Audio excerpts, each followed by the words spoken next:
सत्वं रजसस्तम इति प्रकृतिनात्मनो गुणाम न तेषाम युगपदराजन ह्रास उल्लास एव वा। सत्वगुण, रजोगुण और तमोगुण ये प्रकृति गुण है, परमात्मा के नहीं। परिशिक्षित इन तीनों गुणों के भी एक साथ ही घटती बढ़ती नहीं होती। जय काले तु सत्वस्य देवर्षिनि रजोसु सुरान तमसो यक्ष राक्षसी तत्काल अनुगुणो भजत। सन भगवान समय समय के अनुसार गुणों को स्वीकार करते हैं। सत्व गुण की वृद्धि के समय देवता और ऋषियों का, रजोगुण की वृद्धि के समय दैत्यों का और तमोगुण की वृद्धि के समय वे यक्ष एवं राक्षसों को अपनाते और उनका अभ्युदय करते हैं। ज्योतिरादिर्विभाप्ति संतानम विचेते विद्यतामानस्तम मतित्वा कयोनंतनम। जैसे व्यापक अग्नि काष्ठ आदि भिन्न भिन्न आश्रयों में रहने पर भी उनसे अलग नहीं जान पड़ती, परंतु मंथन करने पर वह प्रकट हो जाती है, वैसे ही परमात्मा सभी शरीर में रहते हैं, अलग नहीं जान पड़ते, परंतु विचारशील पुरुष हृदय मंथन करके उनके अतिरिक्त सभी वस्तुओं का बाध करके अनंत में अपने हृदय में अंतर्यामी रूप से उन्हें प्राप्त कर लेते हैं। यदा से सूक्ष्म पुरम आत्मनम परो रजम सर्जदासी पृथक स्व मायया सत्वम विचित्रासु सुरेश्वरम शस्यामानस्तम इरतयस्सो। जब परमेश्वर अपने लिए शरीर को निर्माण करना चाहते हैं तब अपनी माया से रजोगुण की अलग सृष्टि करते हैं। जब वे विचित्र योनियों में श्रमण करना चाहते हैं तब सत्वगुण की सृष्टि करते हैं, और जब वे शयन करना चाहते हैं तब तमोगुण को बढ़ा देते हैं।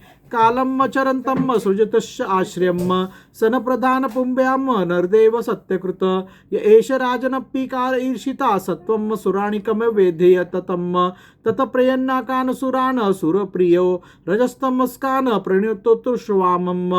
परिशिक्षित सन भगवान सत्य संकल्प है, वही जगत की उत्पत्ति के निमित्त भूत प्रकृति और पुरुष के सहकारी एवं आश्रय काल की सृष्टि करते हैं, इसलिए वे काल के अधीन हैं, नहीं काल ही उनके अधीन है। राजन, एक काल स्वरूप ईश्वर जब सत्व गुण की वृद्धि करते हैं तब सत्यों में देवताओं का बल बढ़ाते हैं, और तभी वे परम देव प्रिय परमात्मा देव विरोधी रजोगुणी एवं तमोगुणी दैत्यों का संहार करते हैं। वस्तुत्व सम ही है। अत्र वोर्धातम पुरोमितिहासम सुरश्रीणा प्रीत्या महाकृतो राजन पृछत्ते जात शत्रवे। राजन, इसी विषय में देवर्षि नारद ने बड़े प्रेम से एक इतिहास कहा था। ये उस समय की बात है जब राजसूय यज्ञ में तुम्हारे दादा युधिष्ठिर ने उनसे इस संबंध में एक प्रश्न किया था। दृष्टवा मादभूतम राजा राजसूय महाकृतो वासुदेवे भगवती सायुज्यम चेदि बुभजम। उस महान राजसूय यज्ञ में राजा युधिष्ठिर ने अपनी आंखों के सामने बड़ी आश्चर्यजनक घटना देखी कि चेदीराज शिशुपाल सबके देखते देखते सन भगवान श्री कृष्ण में समा गया। तत्रासीनम सुरऋषियम राजम पांडुसुतम कृतो पप्रच्छ विस्मितामना मुनिनाम शृण्वतादमामिदम।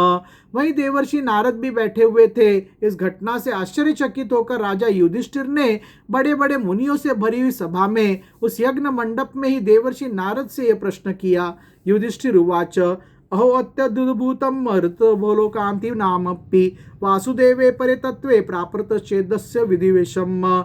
युधिष्ठिर ने पूछा, अहो यह तो बड़ी विचित्र बात है। परम तत्व सन भगवान श्री कृष्ण में समा जाना तो बड़े बड़े अनन्य भक्तों के लिए भी दुर्लभ है। फिर भगवान से द्वेष करने वाले शिशुपाल को यह गति कैसे मिली? एतद्दनमुच्छामम सर्वम एवं वयम मुनेयम भगवनिंदया वेनो द्विजता समस्या पातितम।